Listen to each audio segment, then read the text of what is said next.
Dune, Prophecy, Season 1, Episode 5 Recap, Mother Inferior. A sister with history shows up at the Emperor's palace. Not everyone is pleased, nor should everyone be. It is a time of revelations. In this week's episode of Dune, Prophecy, character after character learns some shattering truth about another, or the audience is clued into something previously unknown about a familiar face. It's about time, too.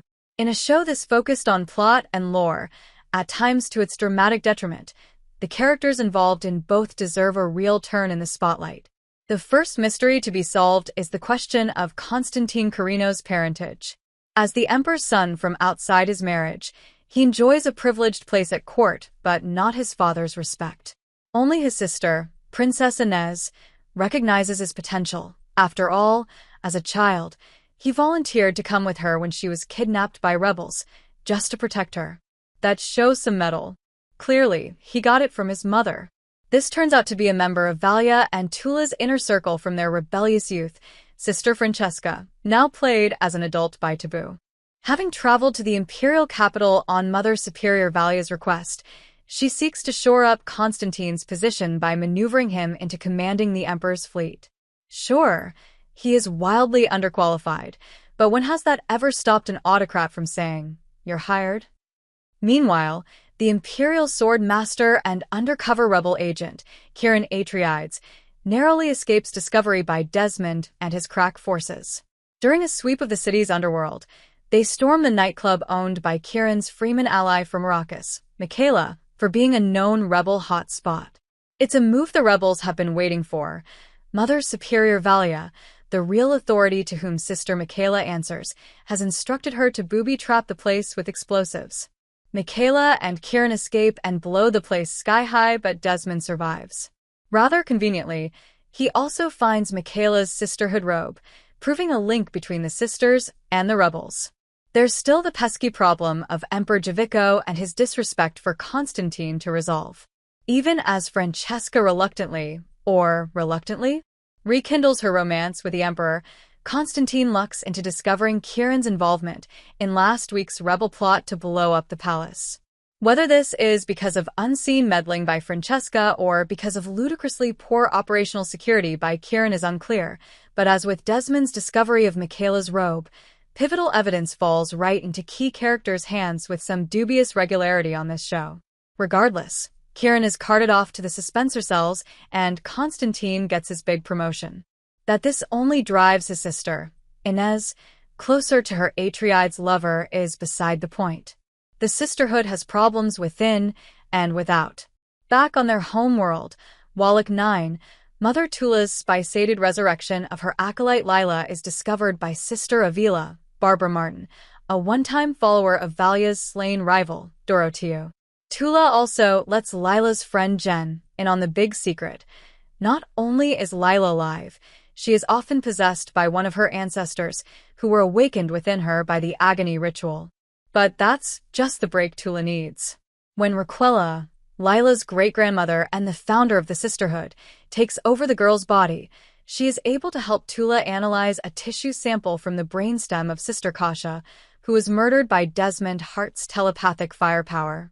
In it, she finds evidence that connects the killing to a virus once unleashed by the thinking machines during their war against humanity.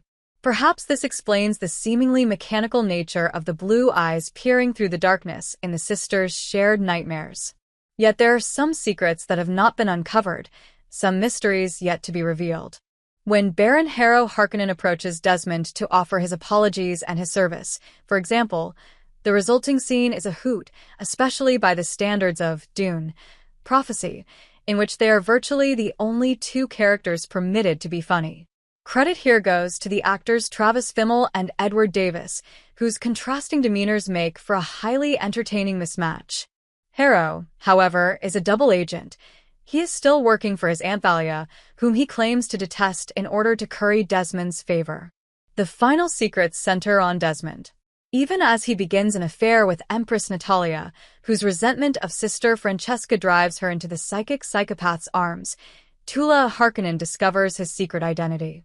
Thanks to a genetic sample sent to her by Valia and fed into the Sisterhood's genetic database, Tula learns that Desmond is half Atreides, half Harkonnen.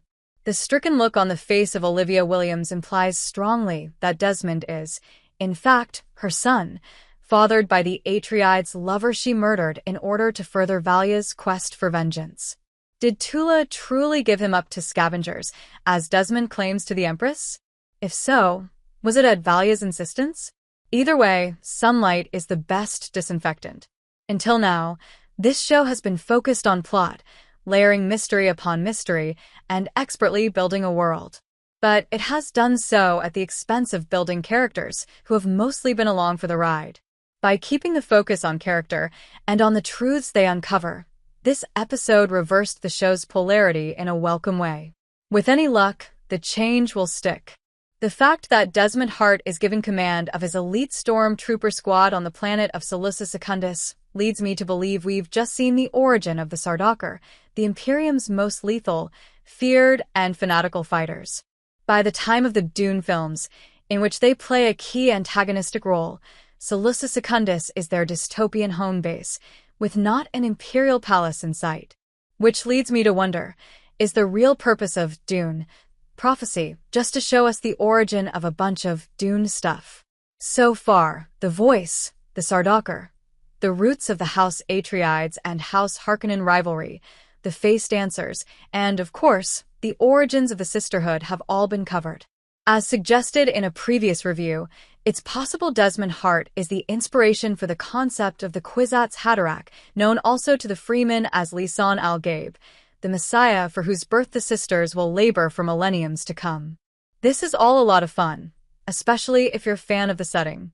But when most of your ideas are, this is how this other idea you've already heard of got started, the narrative can start to feel a little shop-worn. There's something extra intimidating about a guy who's so confident he can beat you that he doesn't even bother to take his hands out of his pockets. Travis Fimmel's performance as Desmond reminds me at this point of Michael Sheen's as Arrow, the ancient, giggling vampire monarch who presides over much of the Twilight saga.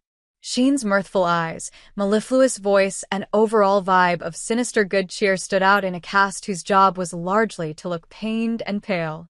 Similarly surrounded by callow aristocrats and dour ideologues, Fimmel is smirky, sarcastic, deadpan, even flirtatious at times, all in service of Desmond's overall I know something you don't know vibe. He's the show's spice.